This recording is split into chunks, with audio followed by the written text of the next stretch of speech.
Before the climb begins, fear already speaks.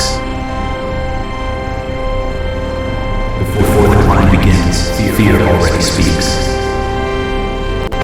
Harihara ಕೋಟೆ, ಮಹಾರಾಷ್ಟ್ರ. ರಾಜರು ಗೋಡೆಗಳ ಮೇಲೆ ನಂಬಿಕೆ ಇಡುವ ಮೊದಲು ಪರ್ವತಗಳ ಮೇಲೆ ನಂಬಿಕೆ ಇಟ್ಟಿದ್ದರು. ಇದು ಹರಿಹರ ಕೋಟೆ, ಮಹಾರಾಷ್ಟ್ರದ ನಾಸಿಕ್ ಪ್ರದೇಶದಲ್ಲಿರುವ ಐತಿಹಾಸಿಕ ಬೆಟ್ಟದ ಕೋಟೆ. ಯಾದವ ವಂಶದ ಕಾಲದಲ್ಲಿ ನಿರ್ಮಿತವಾದ ಈ ಕೋಟೆ ನಂತರ ಮರಾಠರ ಅಧೀನಕ್ಕೆ ಬಂತು. ಈ ಕೋಟೆ ಅತಿಥಿಗಳನ್ನು ಸ್ವಾಗತಿಸಲು ನಿರ್ಮಿತವಾಗಿರಲಿಲ್ಲ. ಸಮುದ್ರ ಮಟ್ಟದಿಂದ 3676 ಅಡಿ ಎತ್ತರದಲ್ಲಿ ಹರಿಹರ ನಿಧಾನವಾಗಿ ಏರಿಲ್ಲ, ಅದು ನೇರವಾಗಿ ನಿಂತಿದೆ.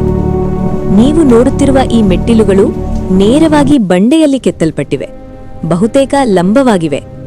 ಇಲ್ಲಿ ಶತ್ರುಗಳನ್ನು ಹೋರಾಡಬೇಕಾಗಿರಲಿಲ್ಲ, ಭಯವೇ ಮೊದಲೇ ಕೆಲಸ ಮಾಡುತ್ತಿತ್ತು. ಪ್ರಶಿಕ್ಷಿತ ಸೈನಿಕರು ಮಾತ್ರ ಈ ಮೆಟ್ಟಿಲುಗಳನ್ನು ಏರುತ್ತಿದ್ದರು, ನಿಧಾನವಾಗಿ, ಎಚ್ಚರಿಕೆಯಿಂದ. ಒಂದು ತಪ್ಪು ಅಂತ್ಯದ ಸೂಚನೆ ಎಂದು ತಿಳಿದು. ಮೇಲಿಂದ ನೋಡಿದಾಗ ಪಶ್ಚಿಮ ಘಟ್ಟಗಳು ಒಂದು ರಹಸ್ಯದಂತೆ ತೆರೆದುಕೊಳ್ಳುತ್ತವೆ, ಮೌನವಾಗಿ, ಅಂತ್ಯವಿಲ್ಲದೆ ನೋಡುತ್ತಾ. ಇಲ್ಲಿ ಹನುಮಂತ, ಶಿವ ಮತ್ತು